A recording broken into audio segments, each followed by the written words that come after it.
Hello everyone, कैसे हैं आप सब। मैं वैभव कौशिक आज फिर से आपका अभिनव प्रतियोगिता अकादमी के यूट्यूब चैनल पर स्वागत करता हूं। और चलिए स्टार्ट करते हैं आज का टॉपिक, जो कि है फॉरेस्ट इन मध्य प्रदेश में वन। तो हमें यहाँ पे जो पढ़ना होगा वो ये पढ़ना होगा कि वन कितने तरीके के मध्य प्रदेश में मिलते हैं और वन के क्या क्या टाइप्स होते हैं, पहली चीज। ठीक है। दूसरी चीज हम यहाँ पे ये भी पढ़ेंगे कि जो इस साल के बैक में एक रिपोर्ट आई थी, इंडिया जो पब्लिश करता है, इंडिया की गवर्नमेंट, 2019 में वन रिपोर्ट जो पब्लिश हुई है, उसमें अभी मध्य प्रदेश की क्या पोजीशन है, वहां पे कितने परसेंटाइल में वनों की क्या स्थिति रही है, वो सब कुछ हम उसमें पढ़ेंगे। तो चलिए स्टार्ट करते हैं।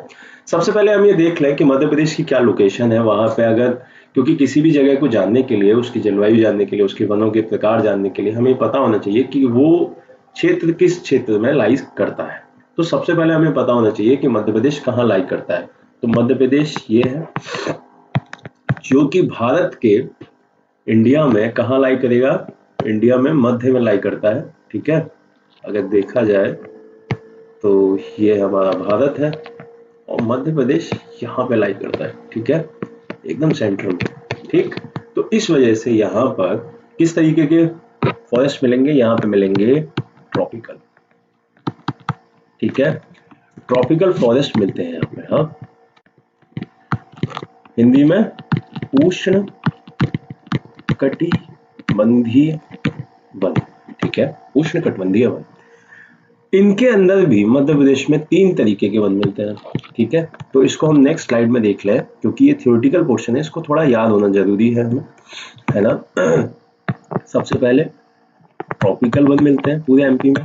ठीक है, और ट्रॉपिकल के अंदर, उष्ण कटिबंधीय के अंदर 3 तरीके के मिलते हैं। ठीक है, एक है आपका उष्ण कटिबंधीय पर्णपाती। ठीक है, एक है आपका उष्ण कटिबंधीय अर्धपर्णपाती, और एक है आपका उष्ण कटिबंधीय शुष्क, मतलब कटीले वन। ठीक, अगर हम इसी को इंग्लिश में देखें तो जो पर्णपाती वन होते हैं वो होते हैं, मतलब इसी को अगर इंग्लिश में लिख दूं मैं, ये ट्रॉपिकल हो गए डेसिशियस। ठीक है, ये हो गए ट्रॉपिकल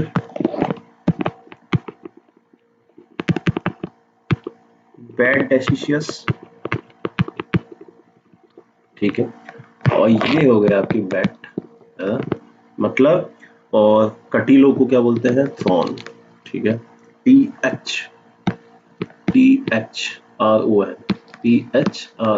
थ्रॉन। ठीक है, तो ये 3 तरीके के वन मिलते हैं। अब हम इनकी लोकेशन देख लें अगर, कि ये किस किस जोन में मिलते हैं। तो ये आपका है,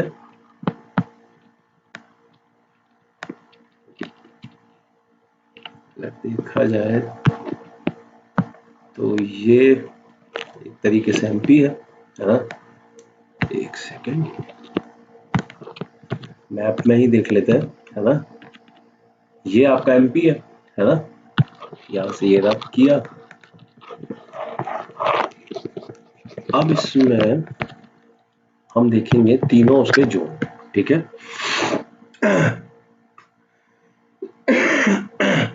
तो सबसे पहले जो है वो है आपका ट्रॉपिकल डेसिशियस, है ना, उष्ण कटिबंधीय पर्णपाती वन। तो उष्ण कटिबंधीय पर्णपाती वन जो है वो पड़ता है सागर। आपका पेन चेंज कर लेता हूं कलर, जिससे आपको इजीली समझ में आ जाए। हाइलाइटर ले लिया, हाइलाइटर में ले लिया ब्लू। ठीक है, आपका पड़ता है सागर, दमोह, ये जो एरिया सागर, दमोह, है ना। आपका जबलपुर, पन्ना, है ना। आपका छतरपुर, छिंदवाड़ा और सिवनी, और आपका ये पड़ गया बैतूल, है ना। ये पड़ गया होशंगाबाद, ये सारे के सारे नरसिंहपुर, ये सारा एरिया। ठीक है, तो ये जो एरिया पड़ता है वो पड़ता है आपका किसमें, पर्णपाती वन में। तो हम ये कह सकते हैं एमपी का ये जो जोन है ना, ये जो जोन है और ये जो जोन है, ठीक, ये दो जो जोन है, अगर इस बेल्ट को इस तरीके से मिला दिया जाए, है ना, तो यहाँ पे कौन सा पड़ता है, यहाँ पे पड़ती है आपकी पर्णपाती वन, है ना। कौन से, पर्णपाती मतलब डेसीसियस, ठीक। तो ये पढ़ते हैं पहला टाइप, ठीक, पहला टाइप हो गया।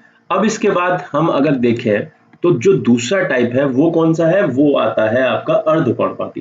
कौन सा, अर्धपर्णपाती, ठीक। इसके अंदर क्या होता है, हमने पढ़ा था अभी बैट, है ना, बैट, ठीक, बैट। इसमें जो एरिया पड़ता है वो पड़ता है आपका शहडोल, सीधी, बालाघाट और मंडला। ये आपका पड़ता है, कलर चेंज, हाइलाइटर कहाँ गया, हाइलाइटर, ये सीधी, शहडोल, बालाघाट, मंडला, है ना। ये जो एरिया पड़ता है वो पड़ता है आपका अर्धपर्णपाती में, ठीक है। अर्धपर्णपाती में जो पड़ता है वो पड़ता है, मतलब ये जो एरिया है वो पड़ता है अर्धपर्णपाती में। बघेलखंड वाला एरिया जो हम कह सकते हैं वो पड़ता है अर्धपर्णपाती में। तो ये हो गया आपका दूसरा जोन, ठीक। इसके बाद हम पढ़ेंगे जो तीसरा जोन पड़ता है वो कहां पड़ता है, तो इसको क्लियर कर लेते हैं। इसको क्लियर करके सॉरी, इसको क्लियर करने के बाद जो तीसरा एरिया पड़ता है वो पड़ता है भिंड, मुरैना, श्योपुर, ग्वालियर, दतिया, शिवपुर।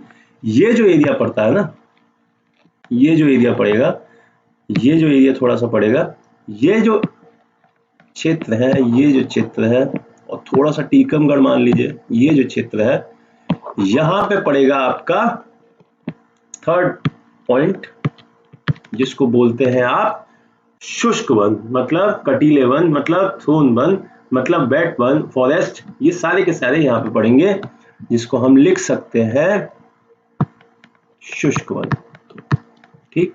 तो अगर हम इसको एक ही फॉर्म में देखें, एक ही मैप में देखें तीनों को, तो हम ये कह सकते हैं कि आपके जो ये एरिया है, थोड़ा सा ये एरिया है, और थोड़ा सा ये टीकमगढ़ वाला एरिया है, मतलब ये जो पूरा हम कवर कर लें, है ना, ये जो पूरा एरिया कवर कर लें, अगर कुछ राजस्थान का, कुछ यूपी का और एमपी का, ठीक है, ये एरिया। दूसरा कलर ले लेते हैं जिससे आसानी हो जाए समझने में। ये जो एरिया है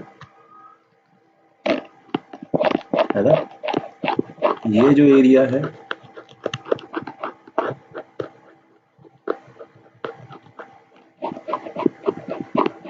ये पड़ गया आपका फर्स्ट जोन, जिसमें पर्णपाती वन मिलते हैं, ठीक है। और जो तीसरा एरिया पड़ता है उसके लिए कलर चेंज कर लेते हैं, वो पड़ता है ये, ठीक। बघेलखंड वाला जो एरिया पड़ता है वो पड़ता है आपका अर्धपर्णपाती वन, ठीक है। तो ये तीन जोन पड़ते हैं आपके।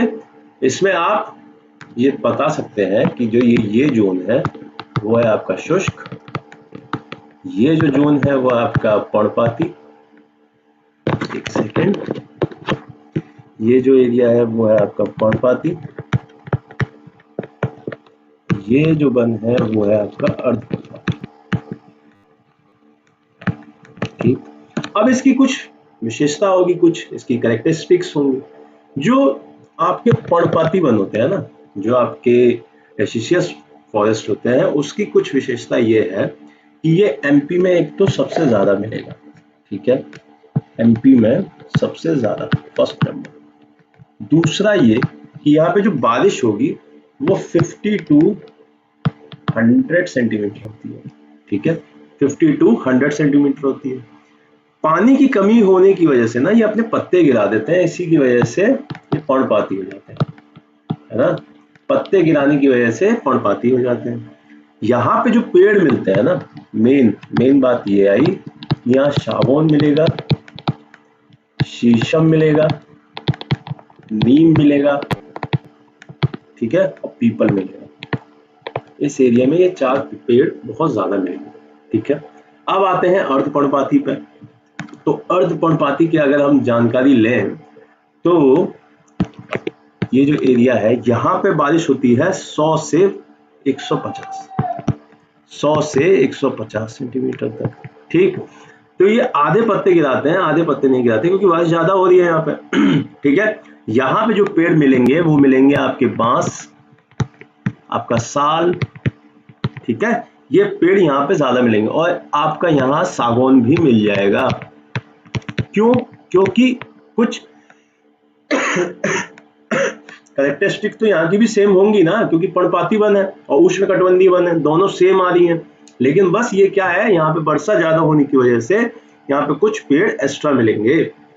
ठीक है, फिर आते हैं आप शुष्क वन पे। शुष्क वन में जो एरिया मिलता है वहां पे बरसात एकदम होगी कम। ठीक है, और जिसकी वजह से यहाँ पे कटीले पेड़ मिलेंगे। क्या मिलेगा यहाँ पे? कटीले पेड़, और जिसमें आते हैं आपके बबूल, और आपके आते हैं नागफनी, और आपके आते हैं हर्रा, हर्रा, पलाश और तेंदुपत्ता। ठीक है, ये पेड़ मिलेंगे यहाँ पे। ठीक, ठीक है, तो अब हम ये देख लें कि जो एमपी में ये तीनों तरीके के वन मिलते हैं वो कितने परसेंटेज में मिलते हैं। ठीक है, तो मैंने आपको बताया कि पर्णपाती वन सबसे ज्यादा मिलते हैं, जिसकी परसेंटेज है 88.65। ठीक है, कितनी है? 88.65। तो यहाँ लिख देता हूं मैं 88.65% में ये वन मिलते हैं। ठीक, फिर उसके बाद आते हैं अर्धपर्णपाती वन। अर्धपर्णपाती वन जो मिलते हैं वो 8.97% में मिलते हैं। ठीक, फिर उसके बाद आते हैं आप शुष्क वन। जो शुष्क वन है वो मिलते हैं आपको 0.26%। ठीक है, ये तीन तरीके के वन हमने पढ़ ली। अब कुछ चीजें ऐसी हैं जो कि हमें जानना जरूरी है, तो उसको देख लेते हैं। ठीक है, तो उसमें सबसे पहले चीज एक आती है थ्योरेटिकल, कि एमपी पहला स्टेट था जिसने वनों का राष्ट्रीयकरण किया था। पहला पॉइंट आता है, एमपी फर्स्ट स्टेट था जिसने क्या किया था? वनों का राष्ट्रीयकरण। ठीक है, और पहला पौधा ऐसा जो पेड़ था वो था तेंदुपत्ता। पेड़ जिसका राष्ट्रीयकरण हुआ वो था तेंदुपत्ता।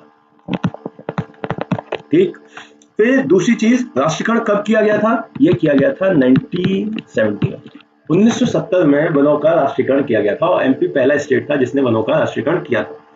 सर्वाधिक जो संरक्षित वन है ना, और सर्वाधिक जो आरक्षित वगैरह वन है, ये सब चीज हमें जानना जरूरी है ना। तो जो सर्वाधिक आरक्षित वन है वो कहां पे है? वो पड़ते हैं आपके खंडवा। ठीक, खंडवा में। और जो सबसे कम है वो कहां पड़ते हैं? वो पड़ते हैं उज्जैन में। ये जानना जरूरी है हमारे। ठीक है, अब हम जो दूसरी चीज देखेंगे कि एमपी का जो वन विकास निगम है वो कब बना, है ना, तो उसको देख लेते हैं। जो एमपी का वन विकास निगम है, यहां लिख देते हैं एमपी वन विकास निगम। ठीक है, वो कब बना? वो बना आपका 1975 में, 1975।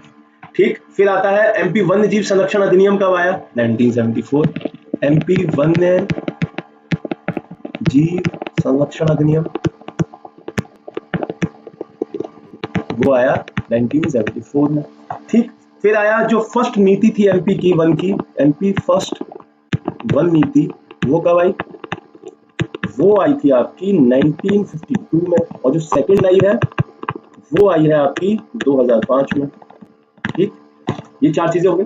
अब इसके बिहाफ पे हम ये चीज देख लें कि एक वन रिपोर्ट रिलीज होती है, जो कि कौन करता है? भारतीय वन अनुसंधान केंद्र देहरादून।